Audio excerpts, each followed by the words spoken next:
So it's day 36, and as you can see, I'm in a bit of a different environment today.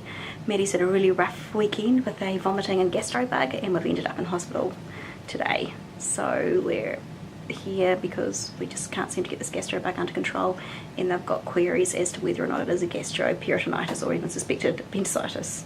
So I'm stuck here in a little wee hospital room. In fact, I'm not stuck in a little wee hospital room. They've given me one of the biggest rooms with their own ensuite, and they really do look after Maddie really well.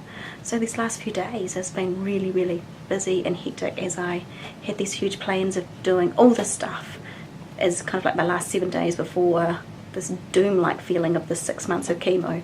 So it's a bit hard to accepting that Maddie's been sick for these last few days, and then all day today in hospital, probably tomorrow as well, and it's eaten into my week of planned things that I wanted to get done before I started my chemo. So it's been quite tricky. So it's about 11 o'clock at night. I'm waiting for doctors to come around. We've done some more tests on Maddie, and they want to talk to me about the results. Well, I printed off the results and I've got a fair idea what's going on, so I know my plan. We'll hear what they've got to say.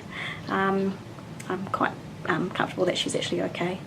It's just a gastro bug, she really can't seem to kick, but we've got a fluid problem and we've got a few other wee things, but she'll be fine. So it's been bizarre that my whole focus has been about Maddie and not me, but it has made me really aware, and it's also made all the other staff and everyone else around aware of what happens when Sarah's having chemo and Maddie's sick. How are we going to deal with this? How's Adam going to do that, and the other kids, and meals and everything. So it's also been a good wake-up call, but to make a really good awareness for us as to what we're going to do, how are we going to cope, how are we going to do it. It seems, I don't know, sometimes I think it sounds like it's this huge mountain and we need to get up, and we just seem to be stuck at the bottom. So this is my room. There's Maddie absolutely sound asleep. The joys of her, so used to being in hospital, she would have slept through anything. Makeshift dialysis trolleys and fluids and things everywhere, including the drain out bags on the floor. And here's my bed over here where I'm going to be sleeping tonight. I've got a pull-out bed. I have to admit they are really, really comfortable, and I've got no issue.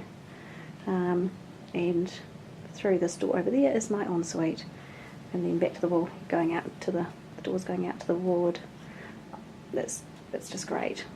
And it's really dark, but behind these curtains, and I'll show you, you can't see anything but me, is the river, which gives us an awesome, awesome view. It's just a pity that you can't open up any windows. It's Maddie's Pedialyte.